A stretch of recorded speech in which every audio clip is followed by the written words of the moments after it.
Dame in gospodje, reporter Milan, sem ponovno na sedi resnice. Danes je pust, širokih ust in mastno in tako dalje. Jutri se začne 40-dnevni post in danes o maskah. Veliko smo govorili o pustu in o maskah, nismo pa še izvedeli, glede na to, da je ena od najpopularnejših mask, maska meniha, maska duhovnika, župnika, kaj o tem pravzaprav menijo v cerkvi. No, in zato sem ravno kar tu v pisarni in čakam na mojega, lahko bi rekel, kar tradicionalnega sogovornika. Tukaj to je oče Drejc. Aha, slišim, da ravno kar prihaja.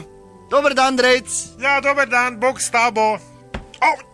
Ti materi, miza hrastova, materno. No, Drejc. Ja, če se vedno tu not poknem, v to ti ek, materna. Si v redu, Drejc, bo? Bo, ja, kaj mama? Za pusta me je zanimalo, kako je kaj mnenje cerkve, glede na to, da se mnogi oblačijo, recimo župnike, menihe in tak. Jaz pač, zdaj cerkev verjetno nima uradnega mnenja o tem, jaz lahko pač svoje osebno podam, zdaj, če te zanima.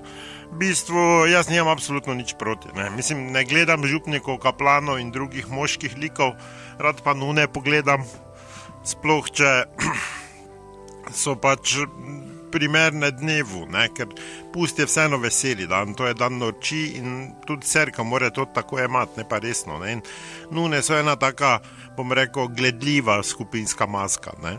Ja, super, no, Drejc, ampak če ni skrivnost, če lahko poveš, kje pa opaziš ti to skupinsko masko? Veš kaj, jaz sem hodil redno na karnevale in sicer na Ptuj, ker predno sem pač pristopil zavezi, smo tudi tam pustovali vedno, ampak sem žal nehal 3 leta nazaj, namreč jaz sem pač šel oblečen kot sem na ta karneval, da se malo znorimo sem pa tja. 3 leta nazaj me pač komisija ni poslušala in me pač nagradila kot najbolj pristno masko. To mojim nadrejenim ni bilo všeč, pa iz tega vzroka več ne hodim pustovati, rad pa pogledam, se pravim, ne.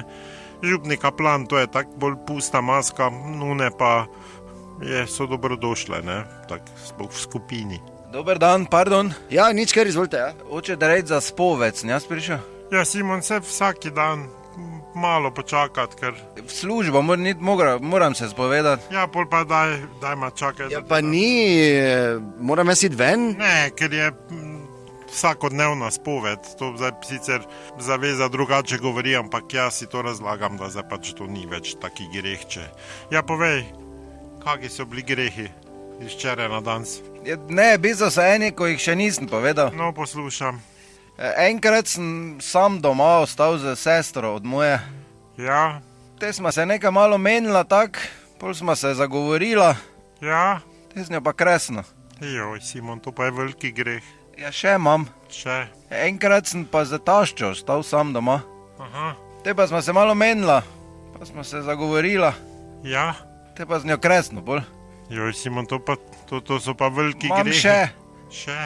Enkrat sem pa s tastom doma ostal, te pa smo se malo menila, pa smo se zagovorila. Ne. Ja, te pa sem ga kresno. O, ljubi Jezus. Kaj če bi ti šel nazaj dela, da se ne zagovorima mi dva? Dve zdravi Mariji pa oče naš. Ja, še kaj? Jaz mislim, da čas, da tudi grem. Se opravičujem, ja. Ja, do nas ne pozabite, resnica ni plenica, pa vendar marsikomu smrdi.